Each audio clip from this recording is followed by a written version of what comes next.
are recording. I'm going to start by sharing my screen with you. Actually, before I'll do that, I'm going to mute everybody beside me, okay? So I'm just going to make sure everybody's muted. Better for us. You don't have to do anything, okay? And I'm going to put up the presentation.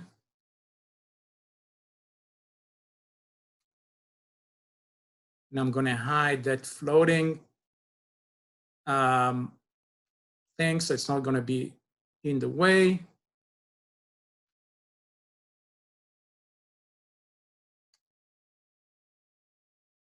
And I'm going to minimize that screen here so we can see some of us. But by the way, most of you can play with that thing that is actually on the right where you see us. You can actually click on the top and move it to different area. You can click on the different options and it will open or close them. You know, just in case that our images, our camera is kind of in the way, and it is. So today is Tuesday, April 28th. It's our Stand for Israel event in Minnesota. So I don't know how many, meaning it's like already our fifth or sixth meeting, I believe, that we're doing it as distant meeting over the internet. Today is a very special day. It's Israel Independence Day. And actually, we just ended Israel Memorial Day. It's always come day after day in Israel, which is actually very unique. In America, obviously, it's differently. But we will also talk about that. And I must start by thanking, first, our host. I know that Living Word Christian Center is always our physical host. And they have a department that always take care of everything that needs to be taken care of. But even so, we're not there physically. Their department's still doing things. You know, they're kind of helping us manage the whole thing. But we have a long list of other sponsors, and I want to thank each and every one of them. Obviously, you typically see myself or Joanne or Dab on the front, but many times we work with our co-sponsors, or they send speakers for our events, and we want to thank them for that. Obviously, we want to thank Pastor Mac and Lynn. All that would not have been possible without them. And also, I'm always thanking Dave and Nancy Smith for being our volunteers, that when we're actually doing it in our regular meeting place, they're always the first one to be there, the last one to leave, and make sure that all our needs are met and everything is set up. So thank you so much. And we talked about getting to know Zoom, how to mute your video, your audio. We did get a warning that we're recording. So in case somebody, I think, just join us, whoever kind of there in the background and their microphone is not muted, please mute yourself.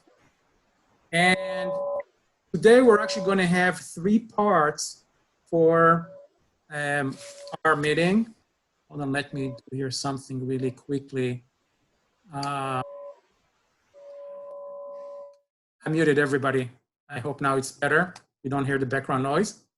So we're going to have 3 parts today. One is we're going to talk about Israel Memorial Day. Then we're going to have a quiz on it.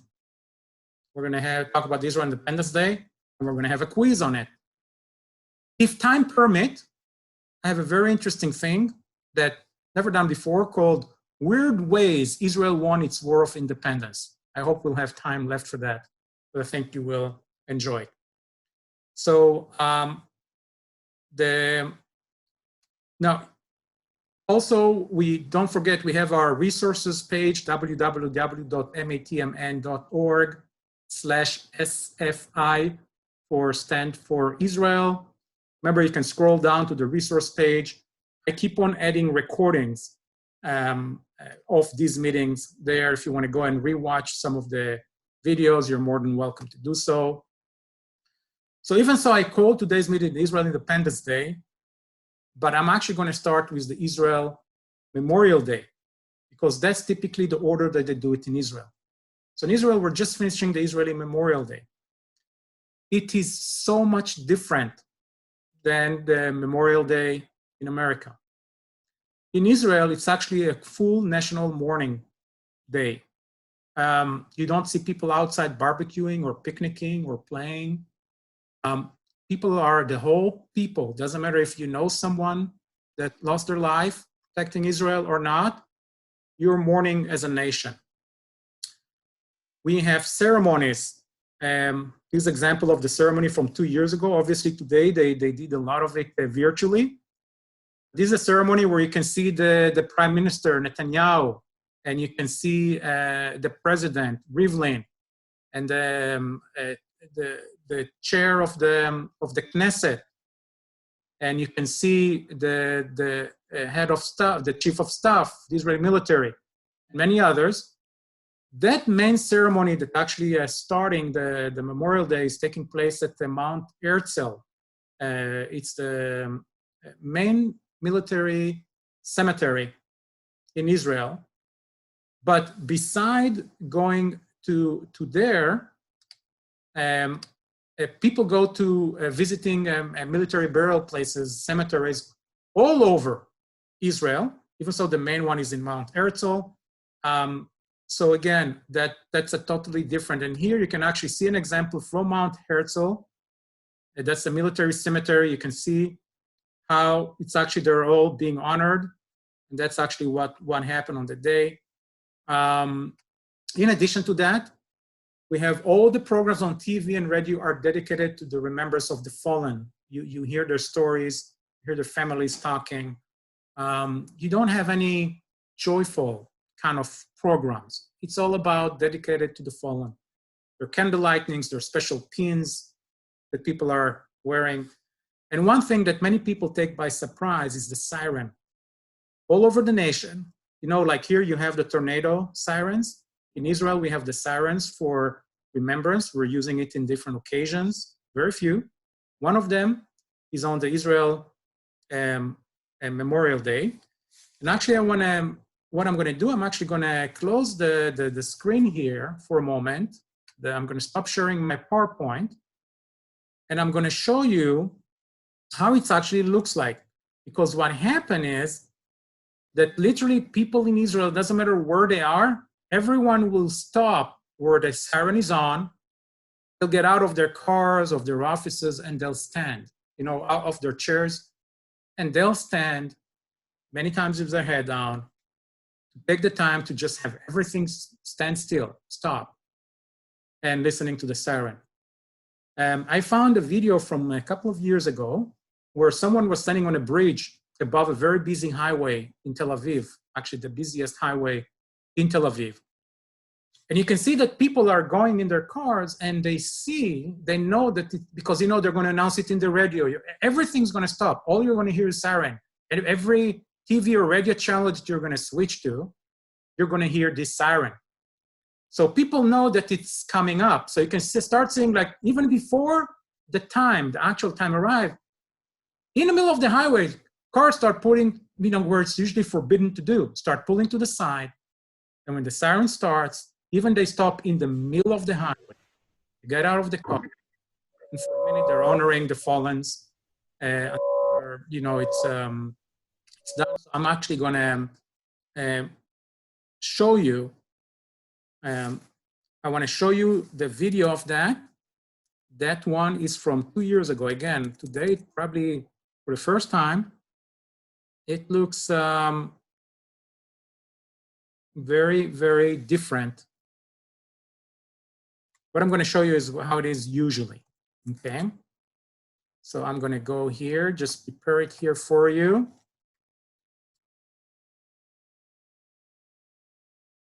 And I'm going to switch back to Zoom.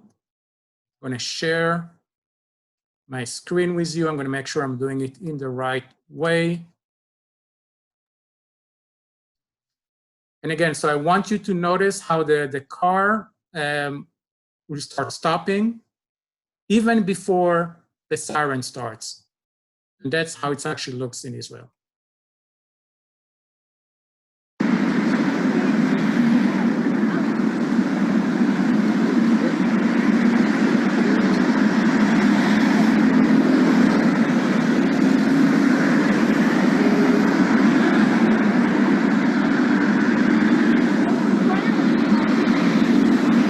remember, this is probably about a minute or a minute and a half before it's actually people know that the ceremony.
I waited for the photographer to give him a credit for that. That was his video. So as many of you might know, Israelis are not exactly the most patient people. You know, it's New Yorkers.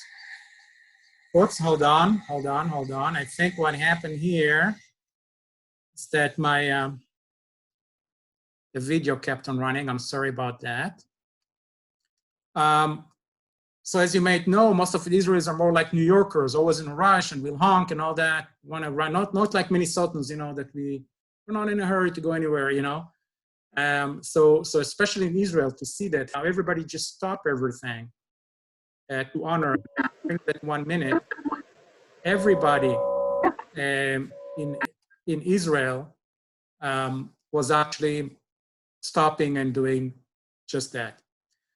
So what I want to do next, I gave you a little bit brief about Yom HaZikaron. We're actually going to take a very interesting class now about it. But before I do, does anyone have questions about anything that I said so far? Remember to unmute yourself. If you have any question, you can ask it right now. So here's what I decided to do. Because what we do in Israel, we are focusing on remembering the fallen. It's not just the ones that died during the independence, the War of Independence in Israel. actually the War of Independence, the struggle to create the State of Israel started even before that. Actually, most of it, a lot of the activities, the hostile activities against Jews there, started in 1947, the year before the establishment of the modern State of Israel. So I decided to share with you a video today about a very specific group of people, soldiers, that everybody in Israel know them. And actually what happened to them and symbolize a lot to Israel. And so I want to start with that. Not like previous meetings, this time the quiz is going to be even harder, because in the previous weeks, all of you got almost all the answers right. So the quiz this time, when you watch the video, pay very close attention, because the quiz this time is even going to be hard, okay? So I'm going to start by showing the short video about the Lamed Hey, about the 35, the convoy of 35. That's how we refer to that in Israel. And I'm going to prepare it here for us so I can actually start it. And I'm going to wait a second here for the...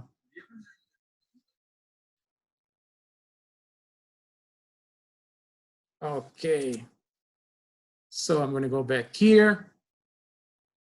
Make sure that I'm properly sharing the screen with you. And we're going to watch a short video now about the convoy of 35. In Hebrew, it's the Lamed Hey. And every child in Israel knows about the Lamed Hey, okay? About this convoy.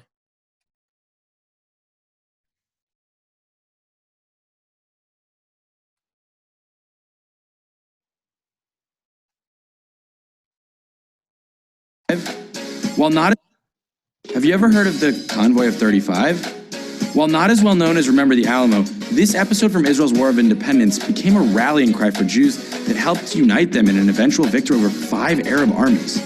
So, what is the powerful story of the Convoy of 35 that is known by all Israeli schoolchildren?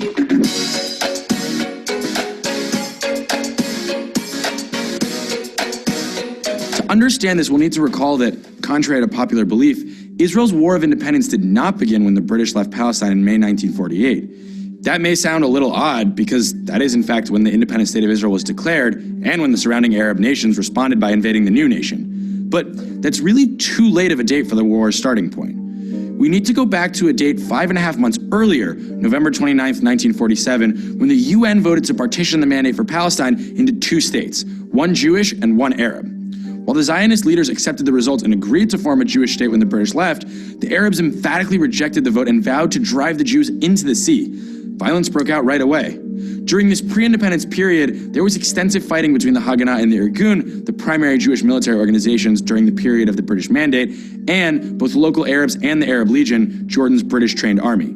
This didn't so much resemble a war between nations as it did a sort of civil war, drawn on ethnic and religious lines between the Jewish and Arab residents of Palestine. This was really the first phase of the war, before the entire region was engulfed in an interstate conflict in May 1948. During this period, one of the conflict zones was a group of 4 Jewish kibbutzim south of Jerusalem known collectively as Gush Etzion. These agricultural villages in the hills of Judea were originally founded on land purchased by the Jews in the 1920s and 30s. The Arab riots of 1929 and the Arab revolt of 1936 through 39 wiped out these communities, but that didn't stop Jews from returning to their land and rebuilding their settlements during the early 1940s. As a result of the UN vote of November 29, 1947, the 4 settlements wound up located in territory allocated to the Arab state. These settlements guarded the approach to Jerusalem from Hebron, giving them strategic importance, but at the same time were vulnerable to attack because they were surrounded by Arab villages. Gush Etzion immediately came under siege from Arab forces. During the next 47 days, relief convoys were ambushed amid intense fighting. In January, women and children were evacuated with the help of the British. Then, on January 14th, the Arabs launched a major assault on the settlements. They brought 300 to 400 men to simultaneously attack each community, outnumbering the Jewish defenders by a ratio of about 8 to 1. The Arabs were so confident in their victory that they brought hundreds of bags with them to haul away the Jewish property they planned to loot. Defying all odds, the defenders from the Palmach, the elite fighters of the Haganah, repelled this assault. A Palmach sniper stopped the Arab leader in his tracks, startling the mob behind him. Then, wave after wave of Arab attackers was met by ambush and fell back in disarray. By nightfall at Kfar Etzion, about 30 Jewish fighters had held off 400 attackers. At the other settlements, there was a similar result, with Palmach defenders bluffing the Arabs into thinking that they were far more numerous than they actually were, and frightening them into retreating, leaving about 150 of their dead behind. The defenders of Etzion lost 3 of their own. Although the military victory was extraordinary, the fighting left the defenders of Gush Etzion without supplies or ammunition. Time was on the Arab side, as they controlled all of the roads linking Etzion to Jerusalem and could simply wait while the communities exhausted their resources. Something had to be done, quickly. The Etzion communities had survived more or less intact so far, but how long could they continue to hold out? The Haganah couldn't use an armored convoy to bring in supplies, because earlier motorized convoys had been attacked. So they decided to send out a group of 38 men on foot the very next day, under the leadership of Danny Mass, former commander of the Etzion communities. The remainder of the unit was comprised of members of the Haganah, many of them students at the Hebrew University of Jerusalem. It was a cold Thursday night, about 11 p.m. on January 15, 1948. The group set out on a footpath that would avoid both Arab villages and British police posts, all while ascending and descending the difficult slopes of the Judean hills. Now, this was no easy task. Each man carried 100 pounds of supplies on his back. They would also have to walk very quietly throughout the night, and yet somehow still arrive at the kibbutzim before daybreak. And there was an early mishap. One man sprained an ankle, and 2 others were needed to escort him back to Jerusalem. That left only 35. Although the group was able to trek unnoticed in the darkness, they could not keep schedule. It was already sunrise an hour before they arrived to the Gush Etzion communities.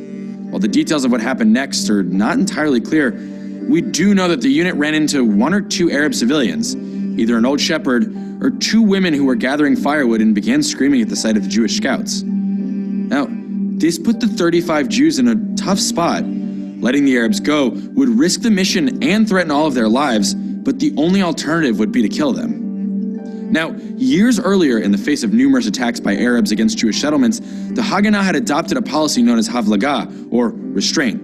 This approach dictated that Jews abstain from taking revenge against Arab civilians. Later, this developed into a formal military policy known as purity of arms. Jews would defend themselves when necessary, but not allow their weapons to be stained with the blood of innocents. In the words of the IDF's code, the soldier will maintain his humanity even in combat, and shall not employ his weaponry and power in order to harm non-combatants or prisoners of war. Now, we can't know what those Haganah soldiers were thinking on that cold morning of January 15, 1948. According to the initial report that they stumbled upon an old shepherd, the soldiers swore him to silence and let him go. According to the more accepted account that 2 women discovered the unit, the Jewish soldiers did not fire at them or capture them. Either way, the story ends the same. The Arab civilians reported what they had seen. Hundreds of Arab soldiers and villagers streamed to the area, surrounding the 35 Jewish soldiers. The fighting that ensued raged all day long. By 4:30 p.m., the Jewish fighters had run out of ammunition, and the last of the 35 had been killed. After the battle, the victorious Arabs mutilated the corpse of the Jews, so much so that many could never be positively identified. The account of what happened and the disfigured remains of the Jewish soldiers might never have been uncovered had the British not seen wounded Arabs arriving in Hebron and subsequently pressured Arab leaders to give them access to the field of battle.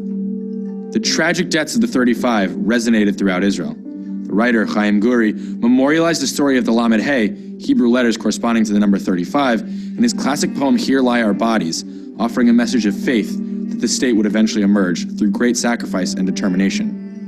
His hope became a reality when the war was over. Later, after the war, the remains of these soldiers were transferred to the new state of Israel and buried on Mount Herzl. In 1949, a kibbutz named after the Lamed Hey was established south of Beit Shemesh. As difficult as this loss was to bear, it wouldn't be the final tragedy in the story of Gush Etzion. A few months later, in the early spring of 1948, the end of the British Mandate for Palestine was approaching fast. The British had declared May 15th as the date when they would pack up and leave. Both sides knew that with the British out, there would be a vacuum of power and that clashes between the Jews and Arabs over the land would be more frequent and intense. On March 27th, the Arab Legion ambushed a Jewish convoy, killing 15 Haganah soldiers. In mid-April and early May, only weeks before the end of the mandate, militias from the Etzion bloc in turn ambushed Arab Legion units, prompting a major retaliatory attack by Arabs and British forces against Kfar Etzion. In mid-April and early May, only weeks before the end of the mandate, militias from the Etzion bloc in turn ambushed Arab Legion units, prompting a major retaliatory attack by Arabs and British forces against Kfar Etzion. Finally, on May 12th, hundreds of Arab villagers and Arab Legion troops led a devastating assault on Kfar Etzion. Their armored vehicles and artillery were simply too much for the supply-starved Jewish defenders who held out for 2 days. On May 13th, 1948, the day before an independent state of Israel was proclaimed, Kfar Etzion surrendered and the attackers massacred all 127 remaining Jewish inhabitants. The other kibbutzim surrendered the following day. The inhabitants were taken prisoner and their homes were burned after being looted. The pain that Israel felt at the loss of Gush Etzion seemed immeasurable. 19 years later, during the Six-Day War, Israel gained control of Gush Etzion and the lands around it.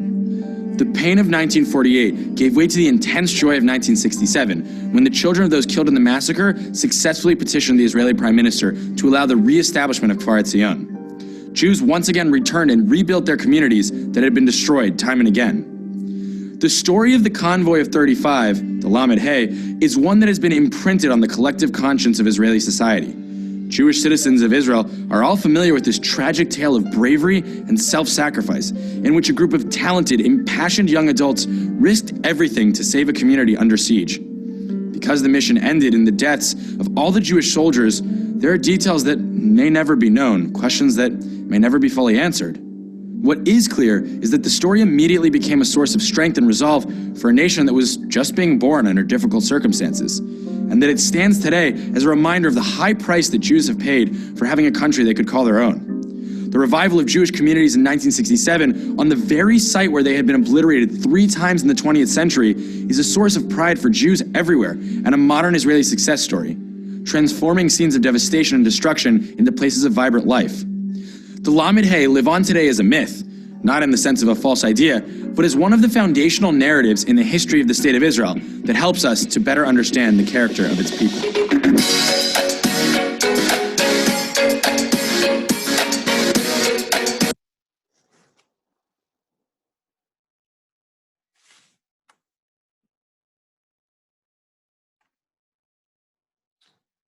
Yes, so first, I forgot to mention that before the class. Again, I'm using a new curriculum. I think I told you in the past that we used to work a lot with curriculum from Jerusalem U, and just a few months ago, they changed their name to Open Door, and door in Hebrew is actually a double meaning. So that's actually, that curriculum is by Open Door. A good friend of mine, Raphael Shore, is the head of this organization. So, reactions from you. What do you think about what you just saw? Anyone want to share a few words or ask a question? And you're all, by the way, muted. So unmute yourself.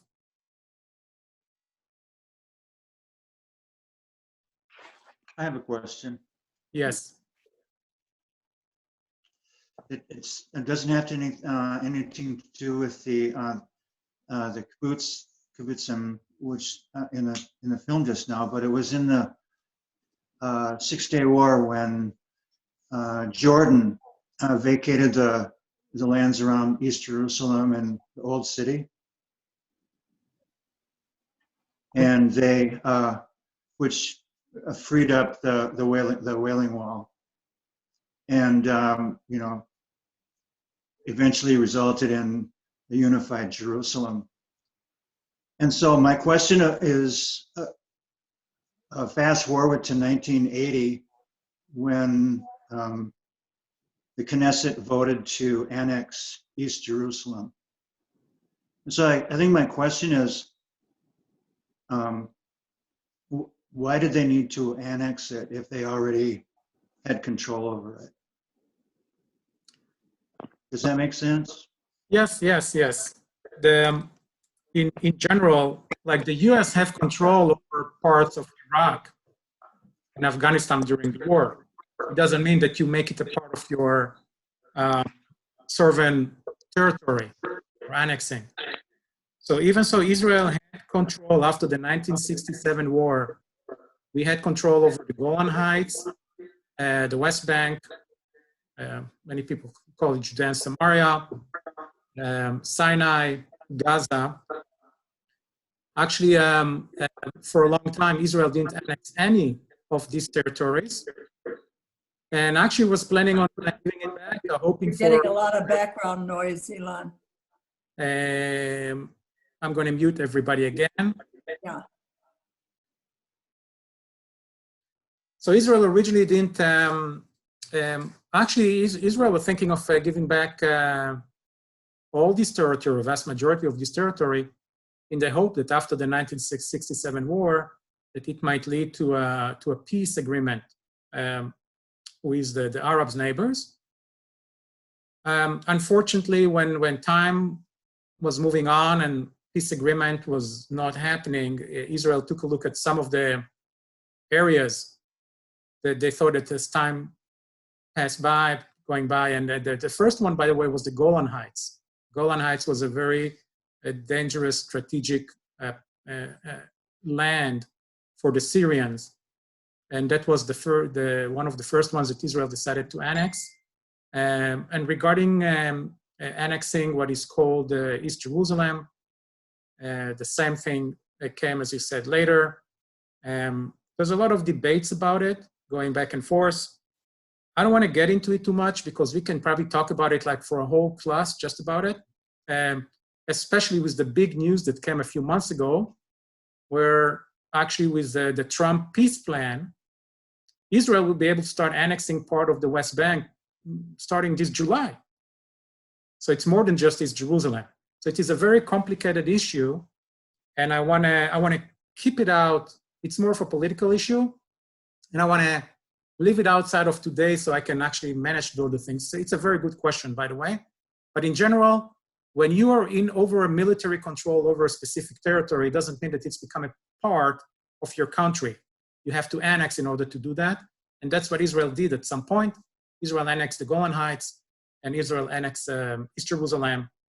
And from Israel's point of view, it is a part of Israel. Obviously, many in the international community don't accept that. Exactly like when Jordan was in control of this area, a lot of the international community didn't accept Jordan annexation of the West Bank into Jordan. I don't know if you're aware of that. But anyway, that's a political thing. I want to move ahead and talk more about the Memorial Day. Do you have any ideas on what we just saw, meaning trying to remember the fallens and how we're trying to at least pick one day a year where we dedicate for the ones that actually paid the ultimate price to allow Israel to be in existence, to protect Israel. Does anyone have any questions or feedback about that before we go to the quiz? Remember, next is coming the quiz, but what we just saw. Yeah, Elon, this is Yes. Dave. I just want to say, looking at this whole thing from a military point of view, the Israelis had so much courage to take on an 8-to-1 disadvantage. I hear the stories all the time about angels and God doing this for them and God doing that for them. It had to be God that gave them the courage to be able to fight the enemy and win. So I'm very impressed, very impressed. Thank you, Dev. Yes, you know, as a Jewish people for 2,000 years, we were yearning for that point, or almost to that point, and many are saying that even the point that we got to that is a miracle by itself, that we're even around to do that. So I'm very thankful, and I have a lot of gratitude, you know, being born and raised in Israel, but know that I owe it to so many other people, and that's why Memorial Day is so important for me. I think a couple of years ago, I spoke in the class about, you know, that during my military service, about a dear friend of mine that was in my own unit.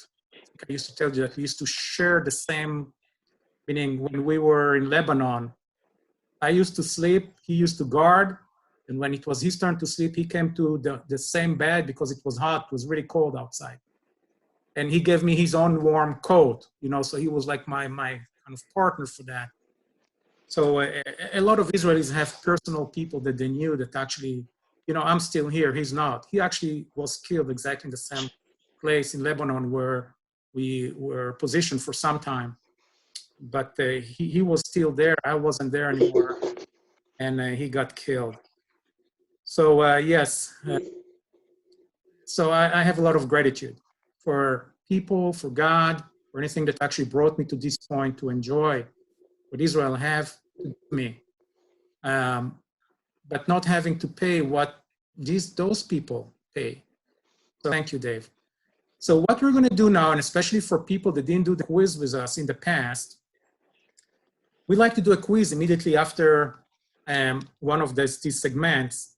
And what we do for that, the screen, you need to leave the screen that is on right now so you can actually see it, because there will be a question there with 4 options. And the way everyone will choose their own answer, what they think is the right answer. And actually you will have to do it on your phone. And when you do it on your phone, we'll see everybody's results. We'll go through the questions. It's kind of a very fun process. It's an interactive one. It's a little bit competitive.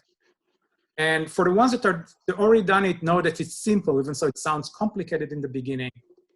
So all we need right now is for people is either to have a secondary device that is connected to the internet and have a browser, either a phone, or if you have Zoom on your phone, then just go to your computer, or if you have a tablet or you have a second phone, just have an internet access, go and get it.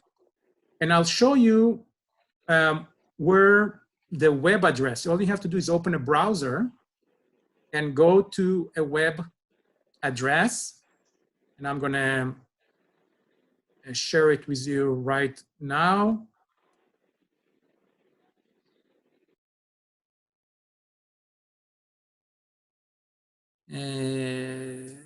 Just a moment here. There we are.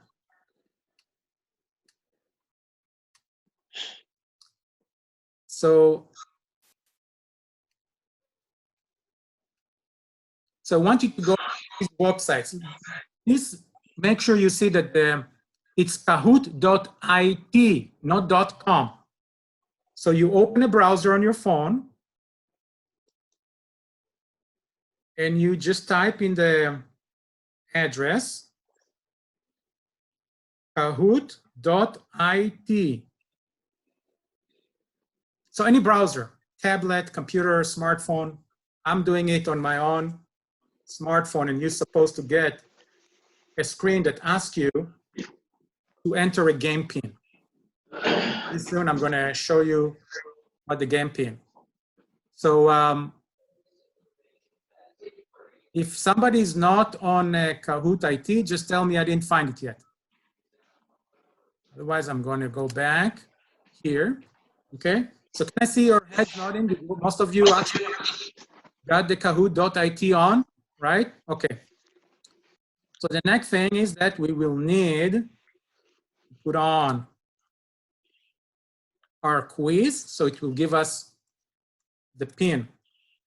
But before I do that, I want you to remember that after you put the pin, it's going to ask you for your nickname that will be presented on the screen when you answer questions. So people actually might know what your name is. You don't have to put your real name. If you feel uncomfortable putting your own real name, just put a nickname that only you know what it is.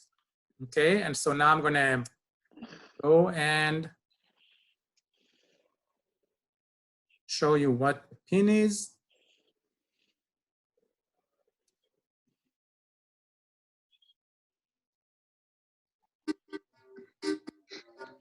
Only me seeing it right now. Only I see it right now, don't worry. And now that I have it ready,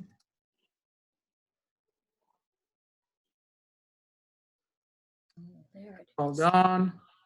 Okay, do you see that? So the pin, in case you don't see it, 3248765. So on your phone where it's asking you for the game pin, enter 3248765.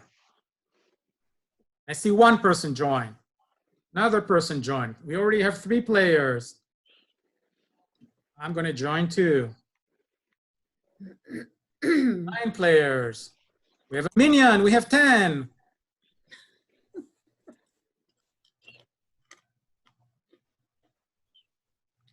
More are joining in? Or a minion is good to start? Okay, so remember what will happen. You're going to see a question on your Zoom screen. any one of the 4 options for the answer will be in different colors, and that will be presented on your other device. So on your other device, you're going to pick your answer. It's going to tell you if your answer is right or wrong, okay? Let's do the first question and see how that goes. Already, here we go.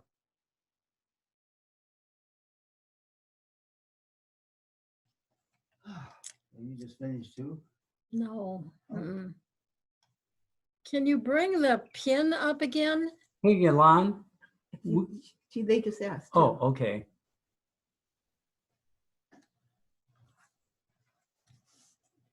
What is the pin? Starts out 3-2, but I lost it. It's 324-8765. 765. Elon, you are muted. Yeah, Thank it you is for telling voice. me. It is Thank you Michael for voice. telling me. I was telling, just hold on for a moment. Oh, Make sure that, Right. here's what I'm going to do, guys.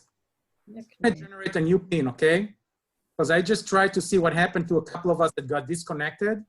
It doesn't let us to use the same thing. So I'm just going to generate a new pin here, okay? Bear with me.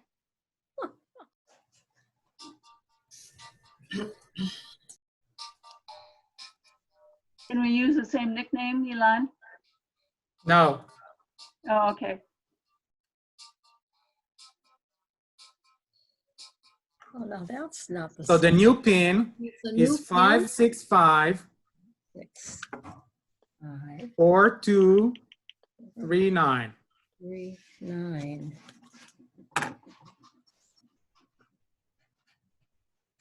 And sorry about that.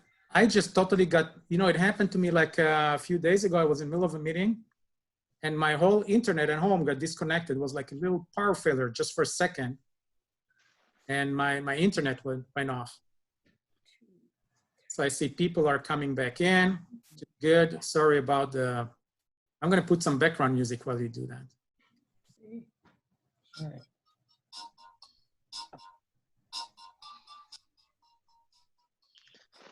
Can you hear us, Elan? Yes, I can hear you. It is Michael. Yes, I can hear you. Yeah. Okay, we have 11 players. Any more joining? And we're gonna start now. Ready for the first question. Elon, mute everybody though.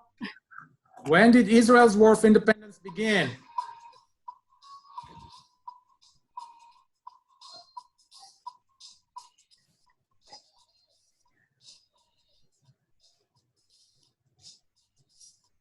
One 9445. All right, so here's, oh, by the way, I'm gonna mute everybody. Hold on.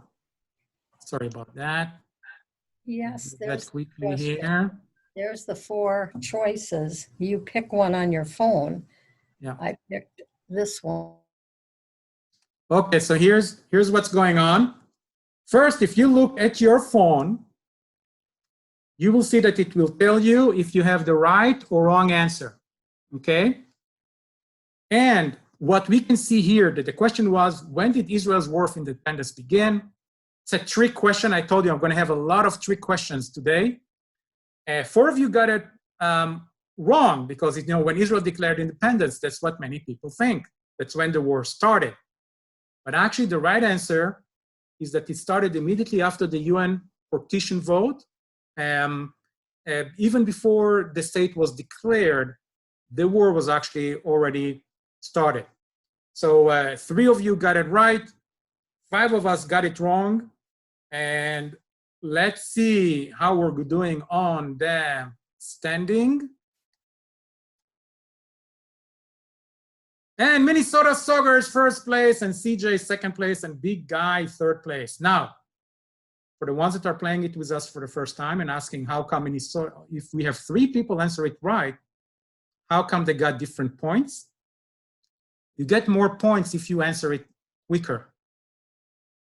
Meaning the three of them answer it right, but Minnesota Soccer answered it earlier than CJ, and CJ answered it just a little bit earlier before Big Guy. That's how we got this ranking. Now, usually when I say it in the next question, everybody will try to answer fast, then they might get it wrong. So yes, try to get it fast, but also try to get it right, okay? Let's go to the next question.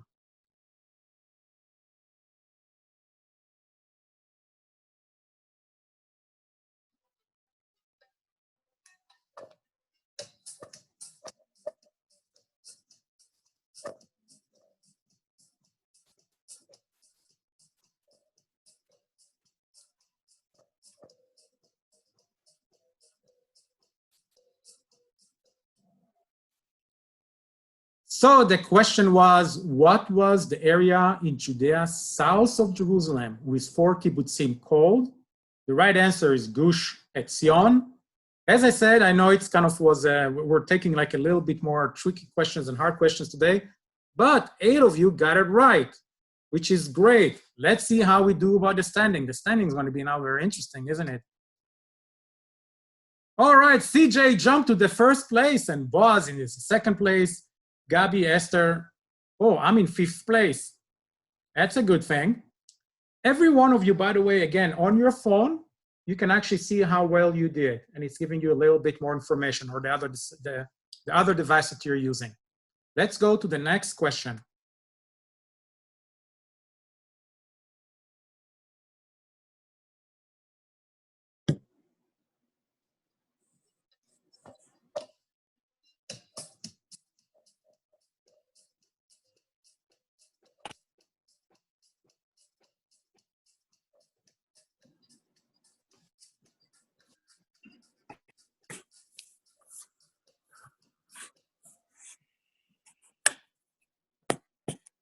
So the question was, when the Arab forces attacked Gush Etzion, what was the ratio of Arab soldiers to Jewish soldiers?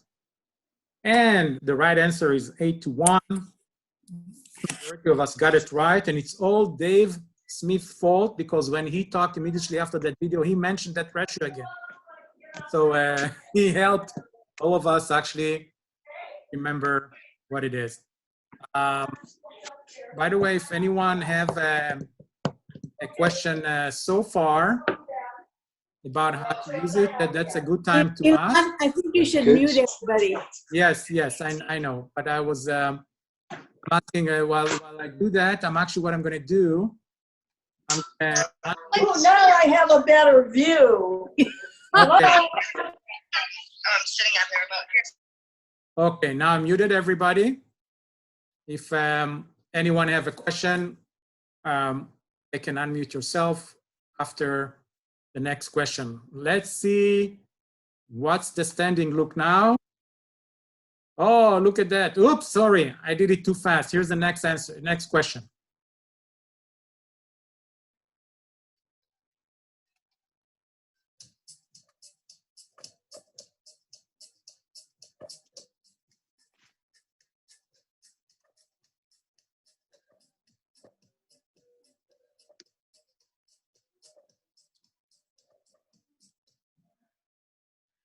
All right, so the question was, what was the goal of the 38 men traveling on foot to Gush Etzion? Right answer was to bring supplies to the community. That was the right answer. 8 of us got it right. CJ is still there, but got some tough competition going on there. And we have 5 players that just hit answers 3 times, 3 answers in a row that were right answers. It's good, and if you want to see, we can also see the rest of the standing. Let's go to the next question.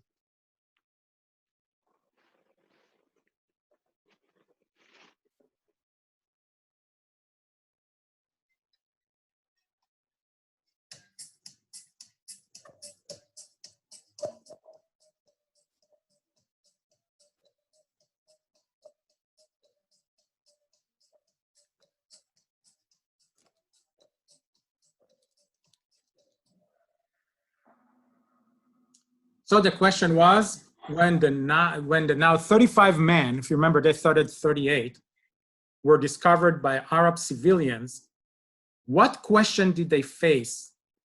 The right answer was, are we going to kill them or risk being discovered? Okay, that was the question. As you know, they chose the risk of being discovered. And let's see, that's the right answer. Let's see how the new standing are. Look at that, Boaz just made it to first place. And these are the 5 leaders right now. Every one of you can see the points that you have actually on your own personal device. Let's go to the next question.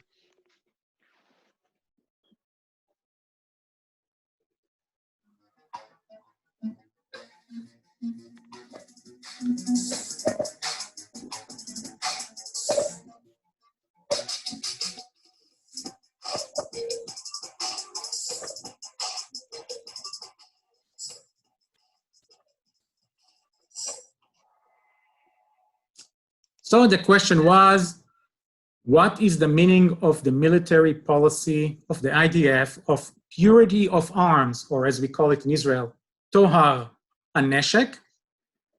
And the right answer is, defend yourself, but don't kill innocents. That's the right answer. 4 of us got it right. Let's see the standing. Oh, look at that, becoming more and more interesting. So it's, as you can see, it's still a very tight race here. Every one wrong or right question can bring you up there to the top 5. Let's go to the next question.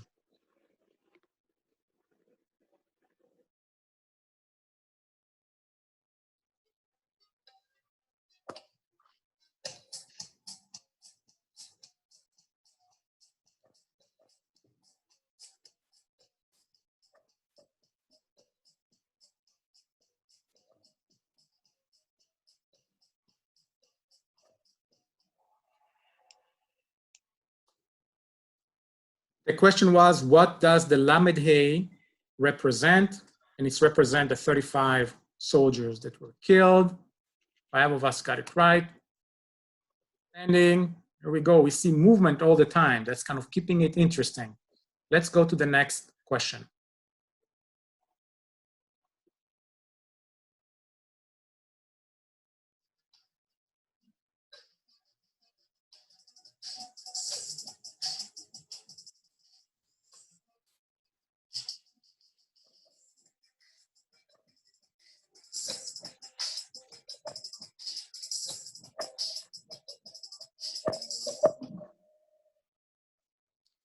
So the question was, what happened in Kfar Etzion on May 13, 1948?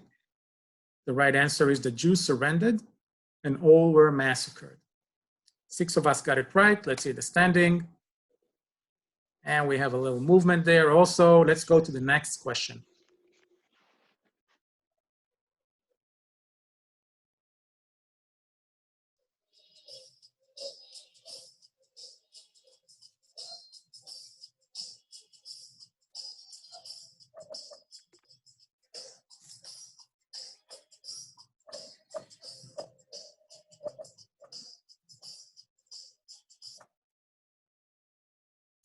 Question was, what happened to the residents of Gush Etzion in 1948?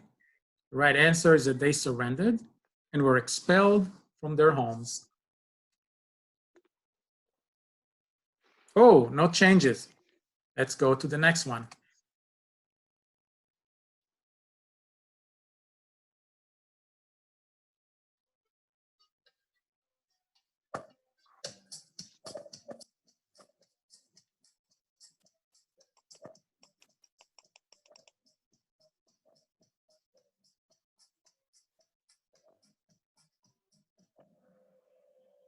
The question was, in what year did Israel regain control of this area? The right answer is 1967, during the 6 Days War. And 8 of us got it right. Let's see the standing. Little movement there too. Still close, but we are actually heading to the final question.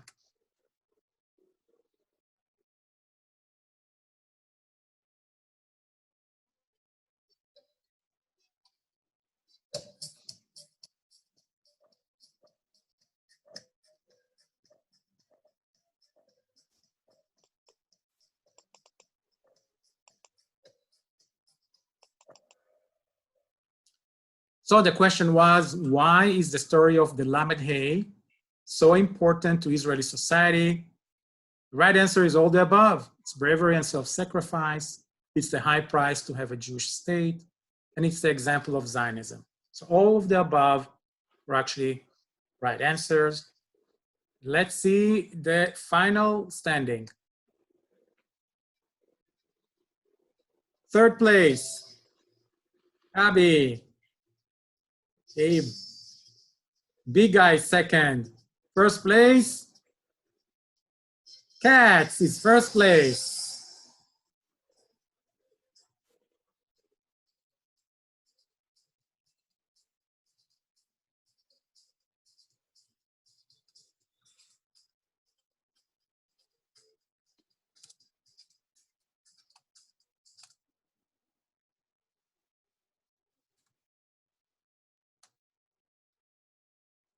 Was it harder than previous weeks? What do you think? It was, wasn't it? Good, but you all actually did good. I was hoping all of us are going to fail in everything. Because a lot of things there were like a lot of confusing questions and answers. And the next thing I want to do is to continue to the Israeli Independence Day. So the next thing we're going to see, remember that was about Israel Memorial Day. We talked about soldiers that we honor and remember during the Memorial Day. And now we're actually going to go to the Israel Independence Day class.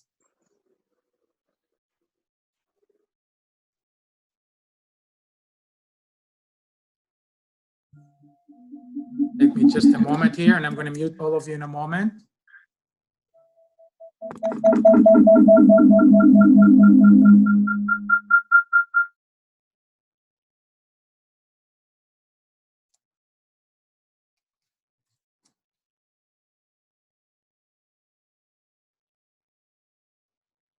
It's going to start in a moment here.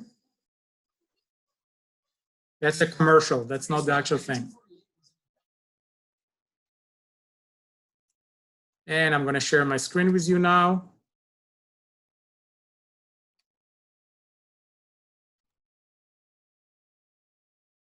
Eventful year, to say the least. A year earlier, for Israel, 1948 was an eventful year, to say the least. A year earlier, a historic vote in the UN recommended a partition of the British Mandate of Palestine into separate Jewish and Arab states. In the wake of the Holocaust, the international community voted overwhelmingly in favor of the Jewish right to self-determination. By 1948, Israel's early leaders were ready to create a Jewish state alongside their Arab neighbors. But not everyone in the international community was so supportive. Surrounding Arab nations openly threatened to wipe out Israel in its infancy. The war that ensued was complex, to say the least. The 1948 Arab-Israeli War, or fair warning, this war has like 6 different names, so bear with me. It was also known as the 1948 War of Independence, or Milchemet Komimut, the War of Sovereignty in English as Ben Gurion called it, or the War of Liberation by the Israeli Army, and the Nakba, or catastrophe by many Arabs. These names reflect the different realities of the war and its consequences on different people. To some, 1948 was a year of miracles, as key world powers like the Soviets and Americans supported the establishment of a Jewish state, while to others, 1948 was an unequivocal catastrophe, as the war brought with it loss of life and land. So, what exactly happened in the war, and why does it matter today? Let's get into it.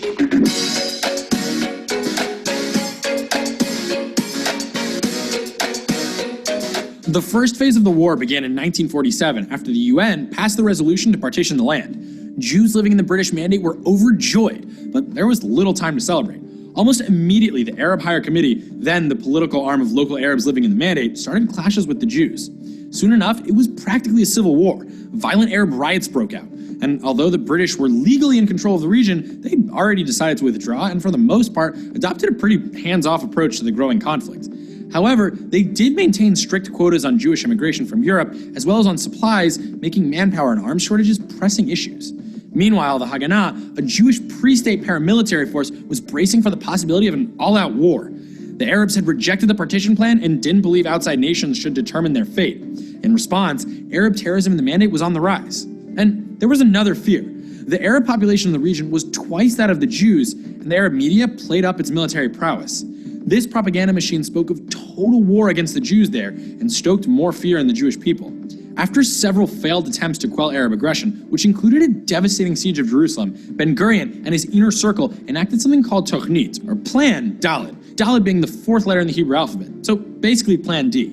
Plan Dalet remains controversial to this day, and some researchers suggest Plan Dalet was an intentional population transfer of the Arabs living there. Others, though, disagree. For example, historian Anita Shapira points out that while it did order commanders to destroy villages and expel the inhabitants if they resisted, it also instructed commanders to leave them where they were if they did not resist while ensuring Jewish control of the village. Ultimately, the Haganah seized control of certain major cities, including Haifa, Jaffa, Safed, and Tiberias, as well as many Arab villages. In total, some 300,000 local Arabs fled or were expelled before the official start of the war.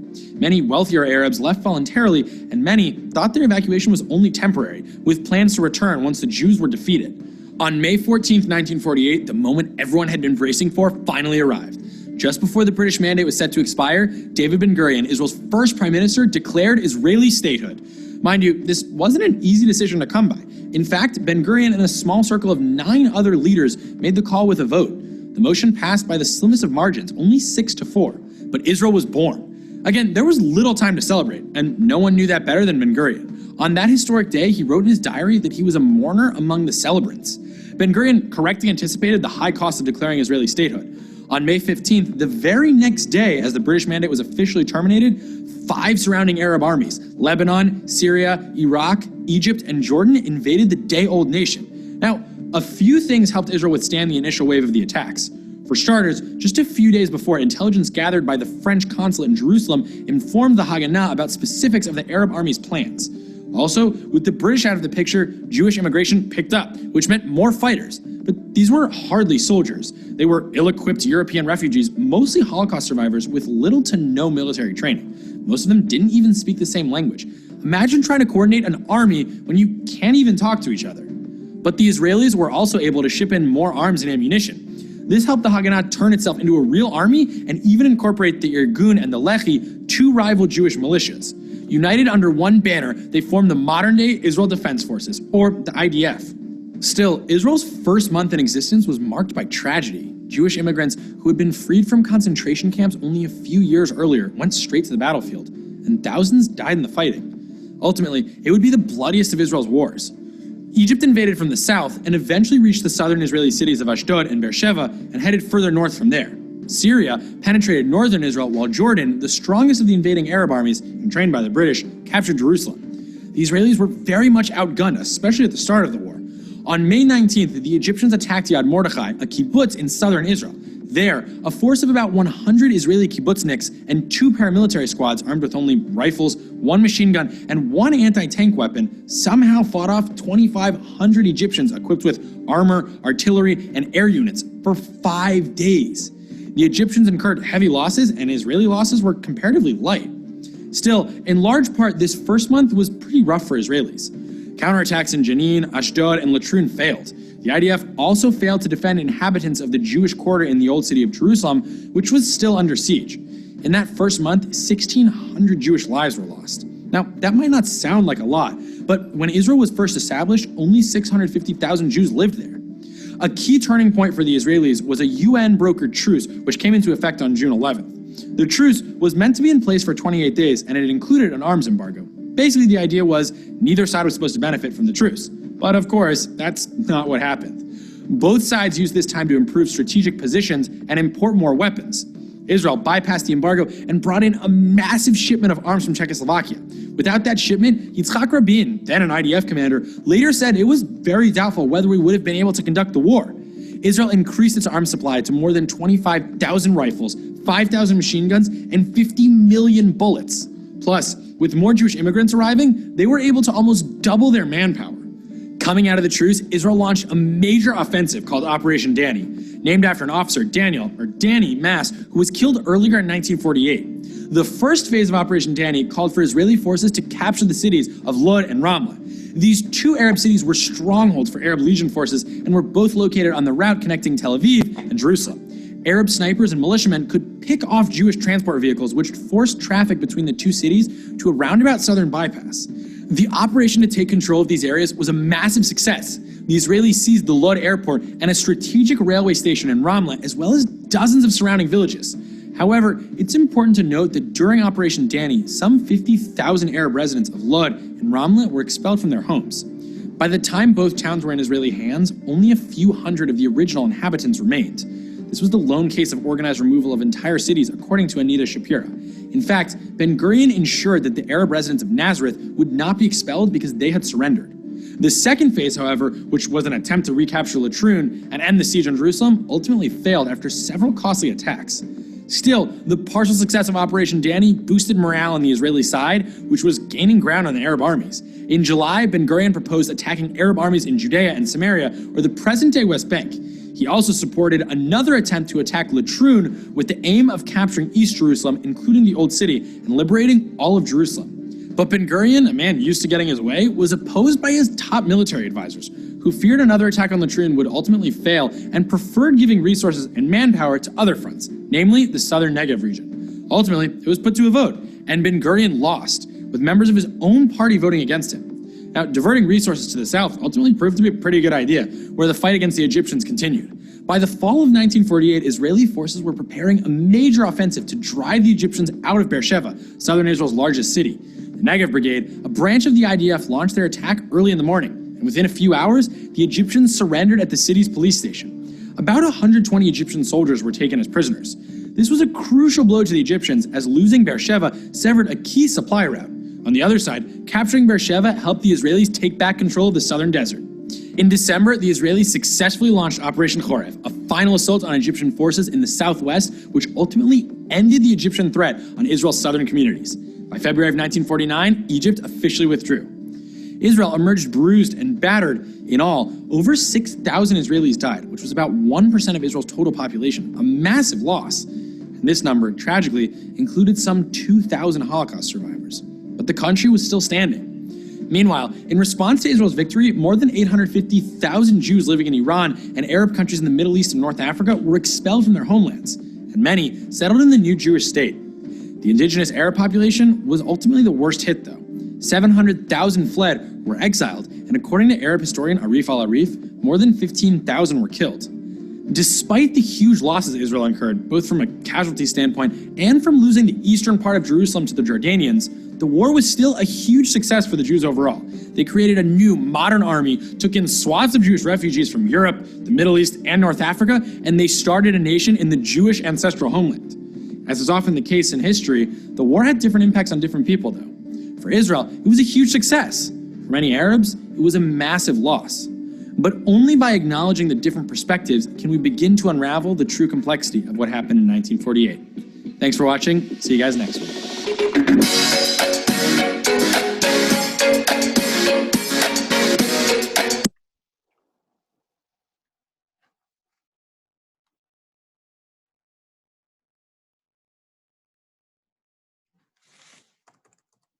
Be right with you guys.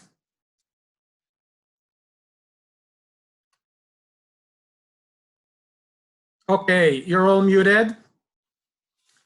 Anybody have any reflections on what we just saw or questions?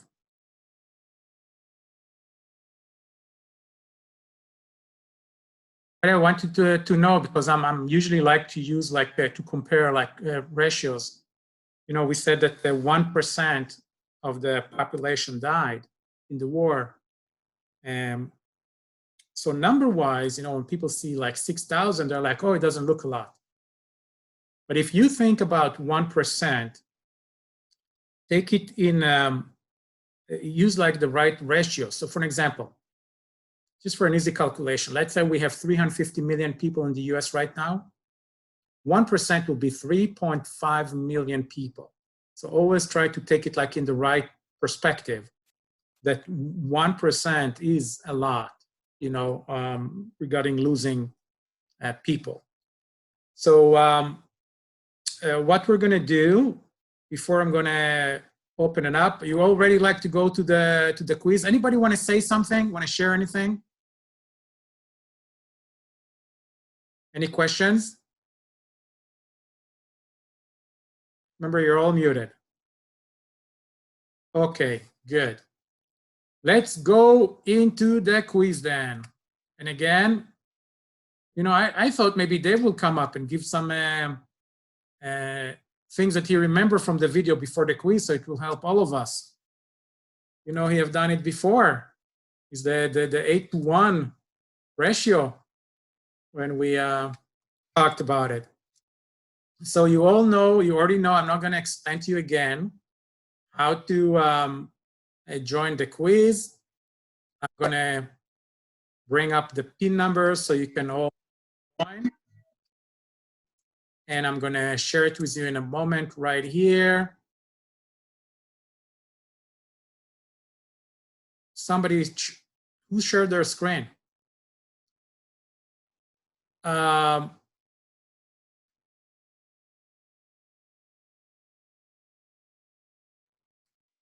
me do that. Here we go. I'm gonna fix it. Somebody shared their screen mistakenly, but I'm gonna fix it.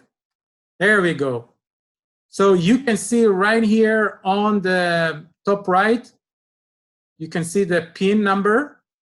So go again to kahoot.it on your phone and put the game PIN is 3169814.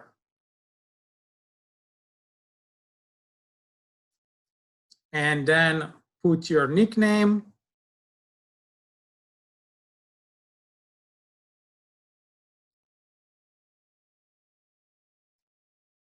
I'm going to watch more of you. I see Andy is eating a sandwich. Hi, Andy. Oh, do I cover? So again, the PIN is, here, let me move it to a different place in the screen. And so the PIN number is 3169814. We have 11 players, which is great. I'm going to close that screen here so it's not going to be in the way. And we're going to go to the first.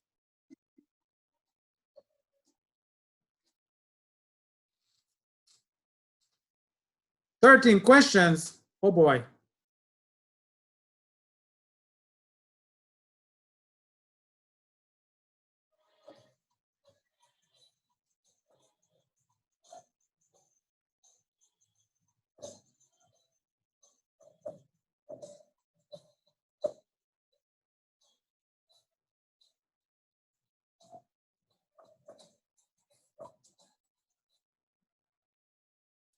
Again, that's a tough question. The question was, which of these groups was not one of the three paramilitaries that comprised of the new Israel Defense Forces? And the right answer is Tzal, the Israel Defense Forces itself. I know it's kind of a tricky thing. 6 of us got it right. And let's see the standing. There you go. Here's the scoreboard. Let's go to the next question.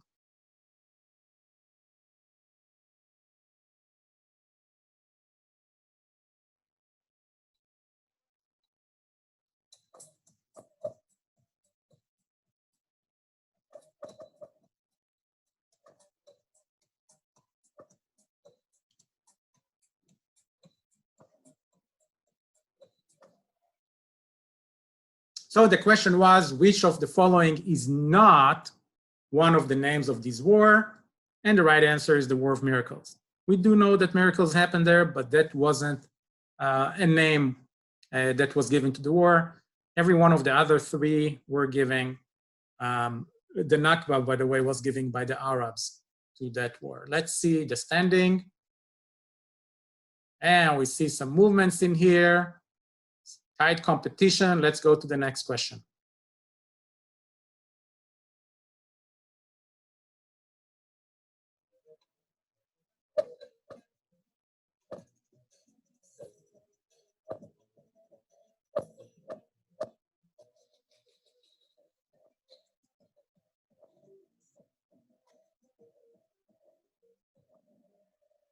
So the question was, what was the Jewish population of Israel when it was first established?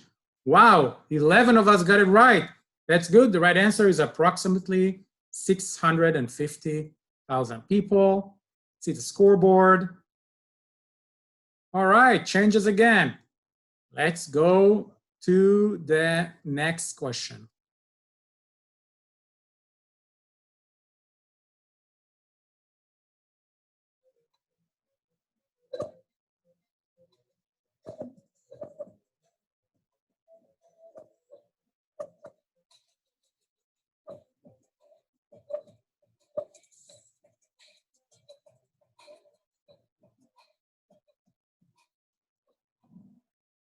So the question was, on what date did Israel declare independence? Very tricky question because it's got like a 1 day difference here. The right answer is May 14, 1948. So I know the others might also sound like the right dates, but May 14, 1948 is the right answer. Standing changed a little bit. Let's keep going.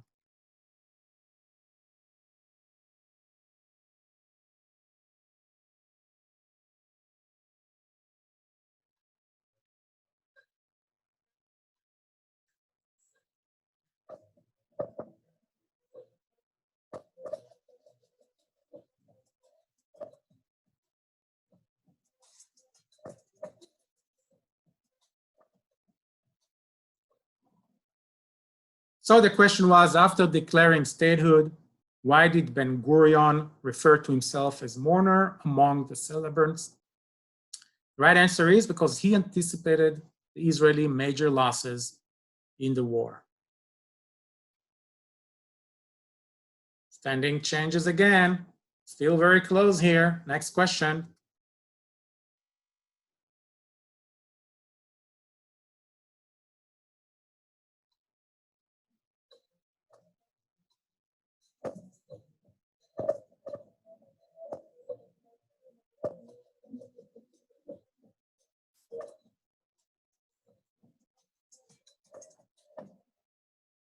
So the question was, which of the following Arab countries did not attack Israel during the war?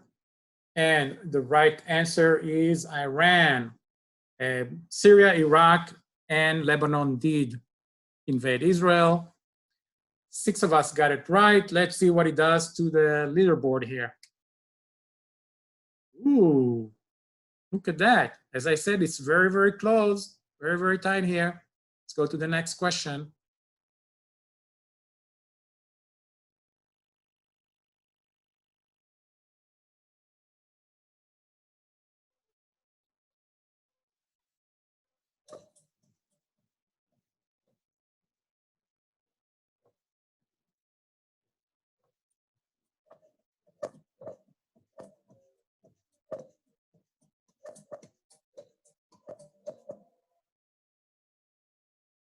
So the question was, what was the name of the Israeli kibbutz in which 100 Jewish fighters fought off 2,500 Egyptians?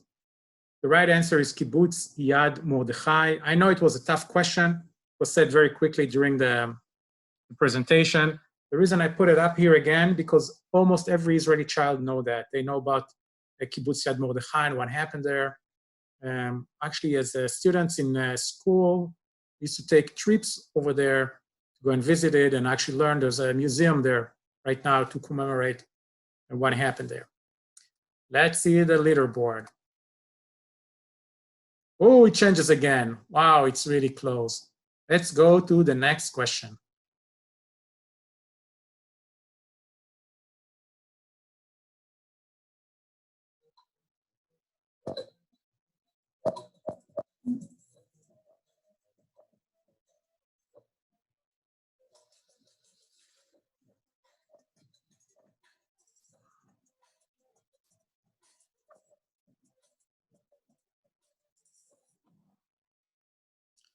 So the question was, due to the arms embargo, from which country did Israel ship weapons?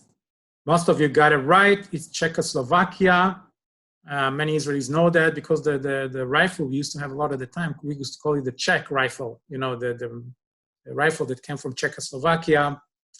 France was mentioned in the video, so I know why it could have been confusing. Let's explain why some of you got France. Let's see the leaderboard now. Oh, changed a little bit, still very close here. Let's go to the next question.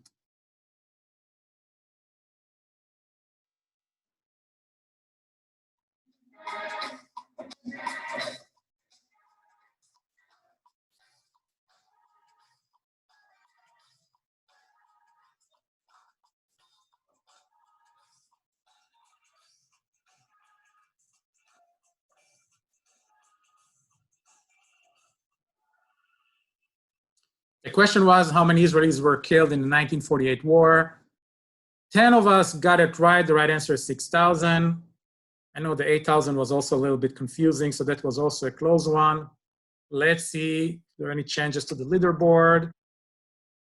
No, most of us stay the same.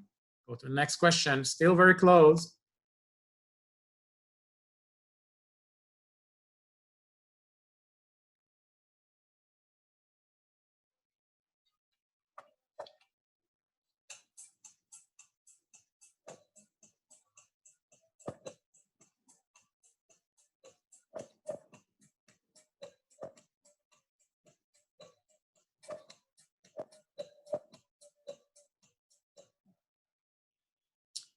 So the question was 1% of the entire Israeli population was killed in the war. How many of them were Holocaust survivors? Right answer was approximately 2,000. 6 of us got it right. Let's see what it does to the leaderboard here. Ooh, changes. Very, very close, guys. Meaning it's less than 1 question difference here, but a few are actually close to the first place. Let's see what the next question is.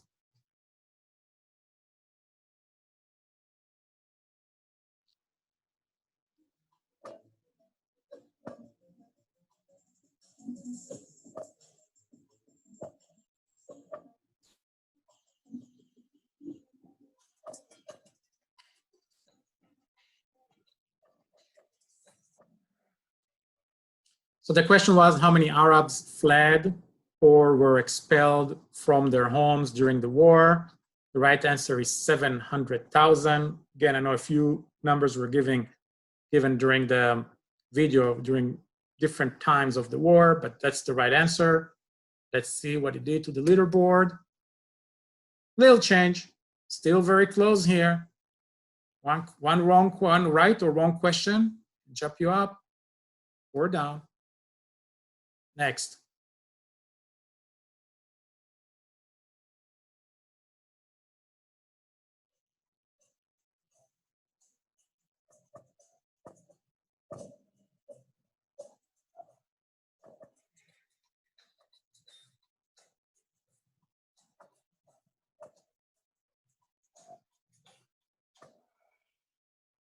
Okay, so the question was in response to Israel's victory, how many Jews were expelled from their homes in Muslim countries?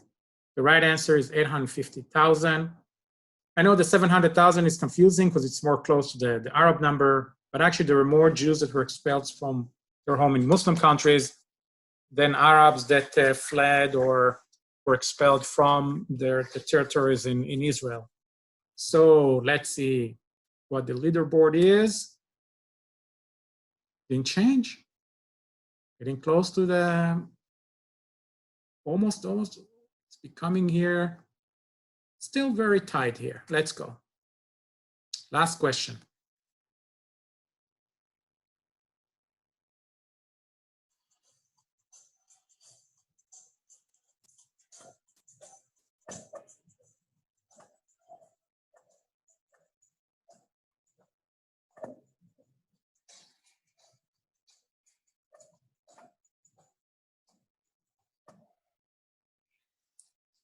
So the question was, despite the major losses, why was the war considered a huge success for the Jews? And the right answer is all of the answers are true. So whoever didn't even choose the green one was probably because they saw the first one saying, oh, that sounds right. Let's see the final standing.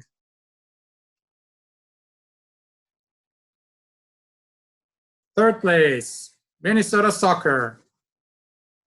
Second place, Tina. And in first place, we have Big Guy.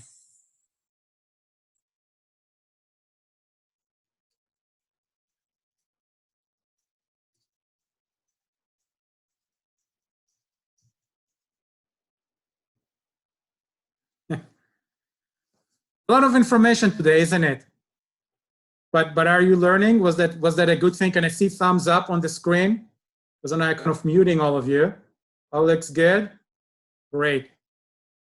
Oh, Dave is saying no. Yes, Dave, do you want to share with us why not? I can't hear you. You're muted, Dave.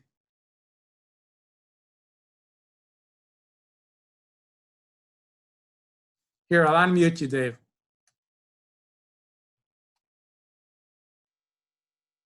Here, now you can talk. Now. Okay, here we go. You know What? that one question that asked which Arab country did not attack Israel? I know what you're going to say. I know what you're going to say. So the answer is bogus. Iran is not an Arab country. Exactly. I figured that someone will figure it out.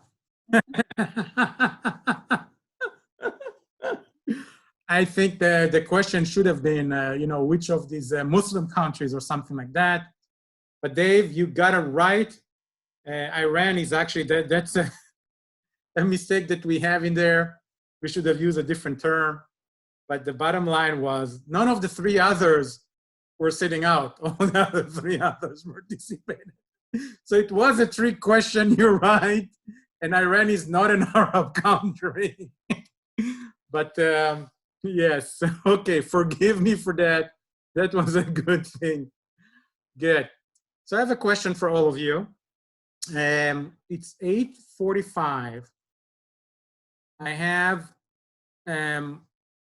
one more thing that I was going to do with you, and I wasn't sure if we'll have time to do it or not. And that was going to be weird ways that Israel won its war of independence. Okay, weird ways. That one, I prepared a very easy quiz for that, and it's a very short one. Okay, and I think it's a very interesting one. So I'm thinking, even so it's 8:45, if any of you actually cannot stay with us, that's okay, you can hang up. But I'm thinking I'm going to show it anyway, because if I'm going to show it now, I don't think I'll have any other opportunity to do that.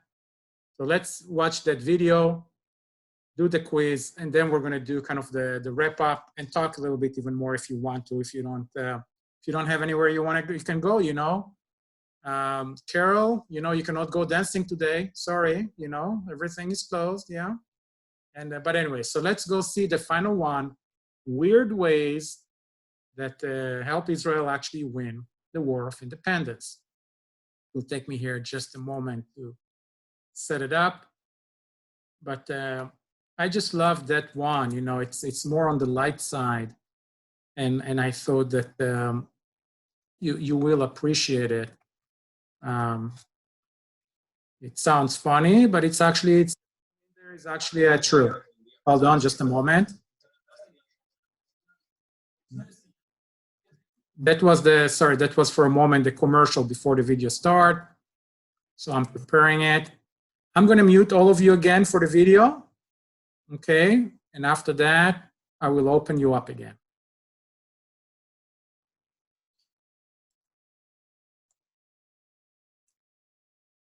Hold on. Almost there.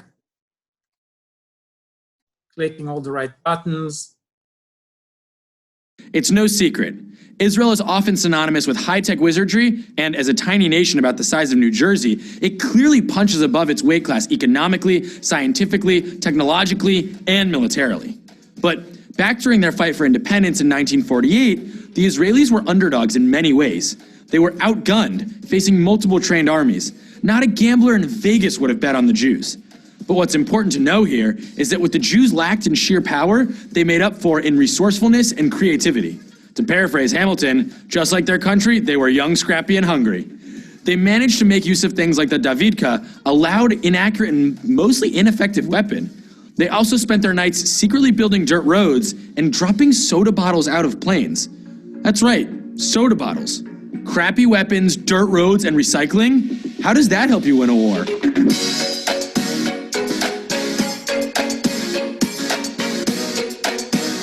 You know the story of David and Goliath, right? Little, scrawny guy takes on the Hulk with nothing but a slingshot?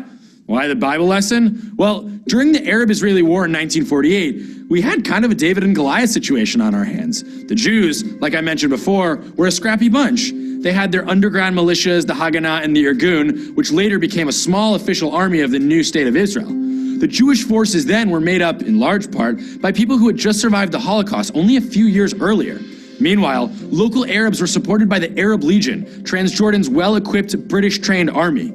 Now, what we're focusing on is the early portion of the Arab-Israeli War, before the Israelis had to fend off the armies of several surrounding Arab countries.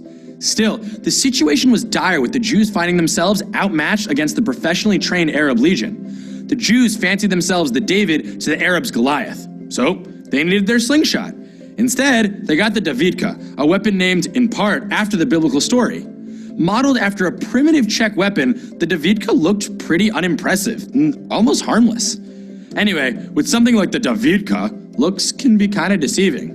But actually, with the Davidka, the look told pretty much the whole story. It was a 3-inch spigot mortar with low explosive power and unreliable accuracy. But it was loud. In fact, it detonated so thunderously that it created panic among Arab troops. Historians are still pretty unsure as to how much damage the Davidka actually caused, but its real value was scaring off the enemy. Now, only 6 Davidkas were made, but they played a crucial role in the early victories for the Israelis, particularly during one decisive battle in the mountaintop city of Tzfat, which had been home to a thriving Jewish community since the 1500s. With Jews and Arabs wrestling for control of Tzfat, particularly the citadel, an ancient crusader fortress and the city's highest point, Jewish fighters needed an edge. They turned to the Davidka. The Jewish fighters stationed Davidkas in the city's Jewish quarter and attempted to shell Arab positions.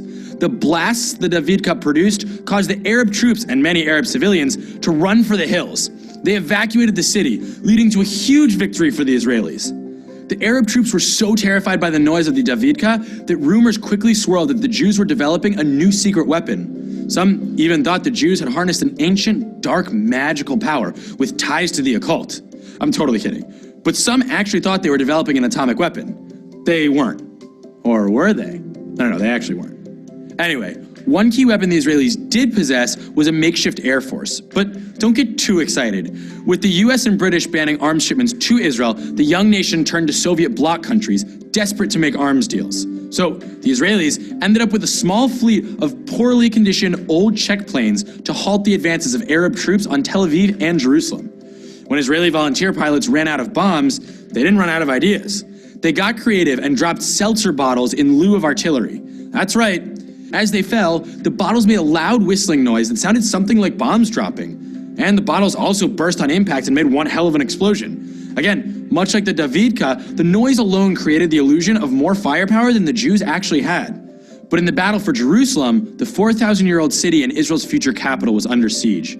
And the Israelis appeared out of answers. In early 1948, Arab forces took control of key strategic vantage points overlooking the city. See, Jerusalem is situated on a plateau, with mountains surrounding it. With Arab troops also blockading the main road between Tel Aviv and Jerusalem, it became increasingly difficult for the Jews to get arms and supplies into the city. Things as elementary as food and water. With their supply lines severed, the Jews of Jerusalem were in deep trouble. Panic set in. Food rationing was implemented. The allowance per person per day was set at 2 gallons of water for all bathing and drinking, and 3 slices of bread. Residents were on the verge of starvation. Again, against Goliath, they needed a miracle, a David. You know, a hero. When you think of the heroes in Israel's fight for independence, you probably think of Ben-Gurion and his crazy hair, Moshe Dayan and his eye patch, the locals. But it was actually an American who ended the siege of Jerusalem. Ever heard of Mickey Marcus? Well, Mickey Marcus was a bright, athletic kid who grew up in Manhattan on the Lower East Side with Jewish Romanian immigrant parents. A decorated West Point graduate, he fought for the U.S. in World War II and became an advisor to Presidents Roosevelt and Truman. In 1947, Ben-Gurion turned to Marcus and asked him to find an American to advise the newly formed Israeli army. When he couldn't find anyone willing to take the job, he volunteered himself. The U.S. War Department allowed it, but under the condition that Marcus operate under a different name. In short order, Michael Stone, a slightly more intimidating name than Mickey Marcus, became the first general of the Israeli army. He instituted a U.S. Army-inspired structure and took control of the Jerusalem forces in the spring of 1948 to help end the siege. Initially, he attempted 2 failed operations against Arab Legion forces to reopen supply lines along the main road between Jerusalem and Tel Aviv. Then, he set out on a new path, literally. Rather than try to reopen the main supply line, he decided to build a brand new secret road that he called the Burma Road. Named after a World War II supply route in China, the Burma Road to Jerusalem was built mostly in secret at night, in the dark, along the imposing rocky slopes of the Judean hills, and under the watchful eyes of Arab Legion troops stationed in fortresses dotted along the route. Using hundreds of Jerusalem quarrymen, volunteers, soldiers, bulldozers, and a handful of donkeys, the Israelis constructed the makeshift road along a narrow footpath worn by centuries of shepherds filled with rocks, pits, and ravines. After 2 weeks, slow-moving supply vehicles were able to make the 6-hour trip. Arab snipers did gun down a small number of Israeli road workers once they spotted activity, but couldn't shell the supply vehicles because crucial parts of the road were cleverly built out of the line of sight of the enemy artillery. Eventually, convoys carried as much as 100 tons of cargo every night over the new Burma Road, effectively ending the siege in Jerusalem just before a United Nations truce in June of 1948. Now, the truce didn't actually end the war, it was only temporary because the war would go on for another 9 months. Unfortunately, General Mickey Marcus was tragically lost to friendly fire just before the truce. Moshe Dayan and others accompanied his body back to the United States for burial, but Marcus and the Burma Road, much like the Davidka, were memorialized. The Israelis' legendary resourcefulness was enough to merit a film adaptation, the 1966 Hollywood movie Cast a Giant Shadow, with stars like John Wayne, Frank Sinatra, Yul Brynner, and, playing Mickey Marcus, Kirk Douglas, whose stage name was also slightly more intimidating than his real name, Isser Danielovich. Hollywood loves a good underdog story, and the story of the Israelis outsmarting the Arab Legion with loud noises, seltzer bottles, and by moonlighting as a construction crew delivers. But with all its successes and its modernity, is Israel still an underdog, a David? Well, when it was established, Israel certainly had the rooting interest of an underdog. Most of the international community, as evidenced by the pivotal 1947 UN vote, supported the Jews, still reeling from the Holocaust, having a nation in their ancestral homeland. But not Israel's neighbors. You see, Israel's ascension to a country known for high-tech mastery and military might isn't by accident, it's out of necessity. Israel is surrounded by countries whose views have always ranged from not thrilled with its existence to openly calling for its destruction, which has forced it to take on what some people might consider the role of Goliath. So, to be clear, Israel had widespread support when things looked bad, really bad, when they were relying on loud bangs and soda bottles to try and win a war. And now? Well, I guess the question becomes this. Is support for Israel contingent upon it being a classic underdog, an entity that's easy to root for because it's expected to lose? That seems like a viewpoint that's lacking nuance and context. This isn't a sport, it's not March Madness. After all, this is real life. Food for thought.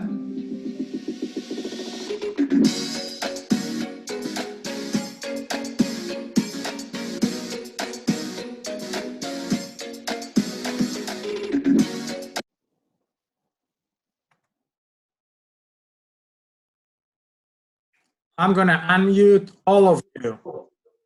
You're all unmuted. What did you think? What did you think about this last one? Good. Oh, it's really good. Yeah. So again, growing up in Israel, all of us knew about the Davidka. You know, Elon, what's the name of the movie? Cast a huge. Actually, that's a movie. Giant shadow. Cast a Giant. Yeah, it is. I bought it from Amazon. Oh, you did? Yeah, and I was thinking of showing it to our class. You know, Kirk Douglas passed away a few months ago. Yeah. Right. I think I might have mentioned that in the class. Yeah. And I decided, because he passed away, I decided I'll go and watch one of his films. And I decided to watch this one. There's a lot of great stories about Kirk Douglas in the making of that film. And the film is the true story of Mickey. Yeah. Yeah. You know, Mickey Marcus, it's actually, but by telling Mickey's story, you're actually living through that Hollywood movie with John Wayne and Frank Sinatra and all these. You relive the Israel Independence War and that period. Obviously, they have to include a love story. You know how Hollywood is, you know, a Hollywood movie. But it's one of these good old Hollywood movies, you know what I mean? Kind of that, remember? It's a good movie. It's because No. it's very nice. So I would think of maybe showing it in Pillar of Fire, also a good movie. but I was thinking of maybe showing it in one of our meetings. Yeah. And Idea. the only problem is that we'll have to do it because it's an old Hollywood movie. Mhm. You know, it's not the one that ending after 1 hour and 15 minutes or and a half. You know, it's like, I think it's over 2 hours. But I have to admit, every time I watch that movie, 2 hours go like that. You know, it's so much fun. I almost feel like it's a movie we can watch and stop it after 10, 15 minutes and talk about what we just saw, Yeah. and then keep on watching it. Mhm. It's a great movie. Right. I think Quality many- of the actors makes a difference too. They're good actors. Yes. Ilan, Ilan, Yes, Michael, this movie what I show you about creation of State of Israel, absolutely amazing, beautiful documentary movie called Yes. Pillar of Fire. I highly Yes. recommend everyone who interested. Yeah, I've got that series. It's several movies actually. yes, Yeah. yeah. It's a well-known one. It's got a really good reputation. The Pillar of Fire. I was going to do the last quiz, but it's like 9 o'clock. I got like 5 questions, but I thought maybe you're just going to enjoy watching that video. Does anyone, before we're going to let Joanne close with prayers, do we Yeah, have well, any I was questions? just going to make a couple of comments here. Yes, Can yes. you hear me? Am I on? Yes, yes. Okay. When they're talking about those pilots going to Czechoslovakia, I think a lot of you knew Leon Frankel, who died a few years ago now, but there was a film, Above and Beyond, made about those guys who were smuggling the Czech planes and military hardware into Israel. And our good friend Leon, who spoke to our classes many times, and I think most of you who've been active there for a while knew him, but we had a personal friend who was involved in that whole Czechoslovakian smuggling activity. So, and I think we may have some film footage of him talking too, but there's a lot of interesting film to look at as time goes on. Ilan, I think next week Deb is going to show her PowerPoint presentation about her trip to Israel. She's not on right now, so No, I know she's not. I'm not gonna. But her, that was what we talked about. I just want to make sure that she's ready with it. Mhm. But that is probably the plan. By the way, about what Joanne just said, I'm going to let you continue in a moment, Joanne. But just regarding what she said, I want you to know that that film about that group of pilots was actually premiere here in the Twin Cities. Our JCRC hosted a very nice premiere in Minneapolis. Yeah. And the producer, which is also a Spielberg, it's the sister of Spielberg. It's Nancy Spielberg. Nancy Spielberg. Nancy Spielberg. They actually, JCRC brought her to town. Yeah. And it was such a great time just to see her and Leon, and the place was packed. If it was packed, Mhm. so Oh, that yeah. was We're there. sorry. Yes. So sorry. You said Many of us were maybe there. a couple more announcements. Do you have more announcements? Yeah. No, I'm asking you. Oh, no, well, I was just thinking, my son was telling me this morning he had a phone call from one of his Israeli friends that he worked with on kibbutz. The guy still lives in Tel Aviv. And he said that they had this really interesting thing this morning where people gathered at the Western Wall, just a few people, because they're still, quarantining. But there was an advance notice, and somebody sang Hatikva at the Western Wall, and people all over Israel had their radios on and their Zoom things on, and they all stood out on their balconies and sang along. So the entire state of Israel had people singing the national anthem this morning together at about 10 o'clock their time. So, Yeah. so anyway, that was good. Well, Good. By the way, before Joanne wrap up with prayer, does anybody have any questions or any final comment before we wrap up for today? I just would like to clarify for myself. I didn't know it's 850,000 people were expelled from Arabic countries. I Yes. didn't realize how big is number. So Yeah. most of them immigrate to Israel or different places? By the way, you're looking at, that's my own parents, were two of them. Mm-hmm. And actually, there's something we're trying to revive now, tell the story of the Jews that were, because, you know, none of us consider to be refugees anymore. Oh, no. The 700,000 Palestinians, even so most of them are not alive anymore, them, their kids, their grandkids, all of them consider to be refugees, which is the only people that have a different UN definition for what refugee is. Actually is a huge roadblock to any peace agreement, because these 700,000 with all their kids and grandkids are now like over 5 million, and they're saying all of us want to go back. Israel cannot allow that. You know, that's a big no-no. All I'm saying is that any other refugee in the world, as soon as you become a citizen of other country or within 5 years, for sure not your kids that are born in a different country, they don't consider to be refugees anymore. They're already citizens. Only in the case of these refugees, the Palestinian refugees, both from 48 and from 1967 wars also, they consider to be refugees. So, but going back to the War of Independence, 850,000 Jews were literally kicked out from Muslim countries, of which about 700,000 came to Israel, and about 150,000 went either to Europe, the US, or South America.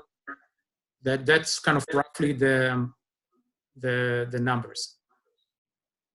So it's almost double population Of Israel? of Israel, yeah. Yes, yes. Wow. Mm-hmm. You know, always you know, also the Russian immigration to Israel added a lot. Every time we had these big waves of immigrants coming to Israel, that kind of kept, meaning it helped multiply the numbers of Israeli citizens.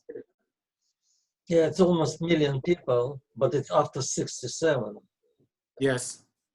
And yeah, it's Again, the difference is that, you know, as long as my parents, as soon as they arrived in Israel, they were considered to be an equal citizens. They got citizenship, they became, you know, they didn't consider themselves anymore refugees. While, unfortunately, most of the Palestinian refugees arrived to their brothers' lands, you know, Lebanon, Syria, Egypt, other Arab countries. And in most of the vast majority of these countries, their brothers, instead of giving them, you know, free, meaning the rights, that's where actually Palestinians were put in refugee camps. Mm-hmm. The refugee camps were not started by Israel. The refugee camps actually were started by Arab countries. The only Arab country not to do that was Jordan. They allow Palestinians to receive a Jordanian citizenship. But actually then the international community didn't agree to the Jordanian sovereignty over the West Bank in 1948. You didn't even want to. So it's all make things a little bit of interesting. Give a little bit different twist. Yeah. But yes. Well, one other thing I was meaning to share, I had a phone call the other day from a young man. He's a Jewish student at Northwestern University in Chicago, and he's studying journalism, and he had contacted Sandra Barras. I think a lot of you know Sandra. She's a friend of ours who is quite involved with the community in the West Bank. And she often takes our tour groups to visit people in that part of the world. Anyway, this kid had been contacted Sandra, and he said he was writing a term paper on Christian Zionism. Now, he's Jewish, he's not a Christian, and he didn't know too much about it, but he'd been reading books and magazines and talking to scholars. And she said, well, you really ought to talk to somebody who's actually a Christian Zionist. Here's the phone number of my friend Joanne. So he called me, and I spent an hour with him on the phone this morning talking about my experiences in going to Israel back in the 70s and my kids being kibbutz volunteers and all of that story. And so we had an interesting conversation, but I was glad that Sandra had told him it might be nice to talk to somebody. There's actually people alive today who are Christian Zionists. So I think that's a very good point, because one of the documentaries I just watched was actually of very late Tel Aviv Israeli girl. I'm saying it was a documentary of New York Times made by a Tel Aviv Israeli Jewish woman, young woman, that she come more from the left in Israel, meaning she totally disagreed with many of the residents of Judea and Samaria, the West Bank, the settlers. But I very much appreciate it because she had the courage. She decided she's going to move like to a month into one of the settlements, put 2 cameras out nearby a desk outside, put 2 chairs, and wait for the settlers, people that she totally disagree with politically, and just have a conversation. Very courageous from her point of view, but it was just showing that sometimes you just need to go and talk to the people. Right. Again, there's a lot of things that she disagreed with them, that disagreed with her. But as Joanne said, if you want to know about the people, just go and talk to them. Yeah. And you still might disagree with them about a lot of things, but you find out that there's a lot of things that you share in common. Right. She was shocked that one of the settlers that she talked to, the lady, she was stabbed when she was pregnant. And what this lady was trying to do is to create meetings with her Arab neighbors, friends, to have an ongoing meeting so they'll get to know each other better. Right. You know, so all I'm saying, sometimes you go and meet with the people, as Joanne said. You know, she said, hey, you need to do a paper about Christian Zionists. Why don't you go and meet with one? You know, so it's also go back to that. So anyway, it's 10 minutes after 9. Joanne, do you want to close with a prayer on this special day for Yom HaAtzmaut and Yom HaZikaron? Absolutely. Father God, we thank you for this opportunity to be together this evening. We thank you for Ilan and the story he brings to our table, and we're just so glad to have these contacts. And I thank you, Lord, as I do most every day, that you allowed me to be born before the birth of the state of Israel and to have watched it develop and to have been involved in it in a small way here in Minnesota.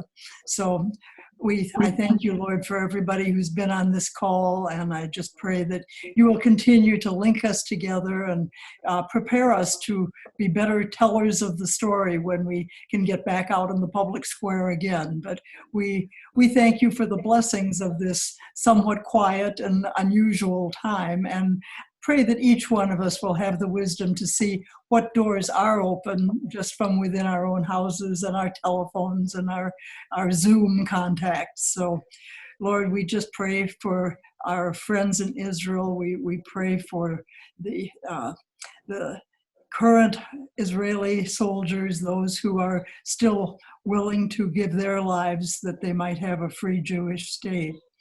And we pray for everybody involved in that part of the world. And we just thank you for the stories we've heard and for the people we've learned to know. We thank you for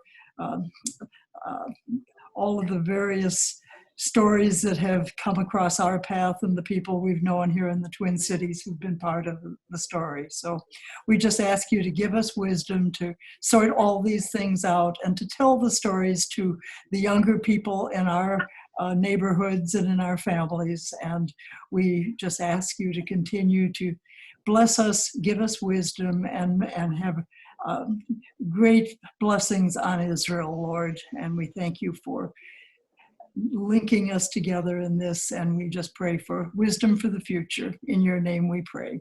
Amen. Amen. Thank you so much, Joanne.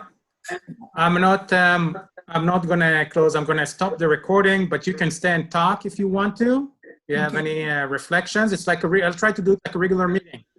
No, instead of shutting everybody, like flying up there, you can just stay and talk a little bit. And I'm going to stop the recording. Thank you all very much. We'll send emails about next week, and hoping to see you next week. Thank you.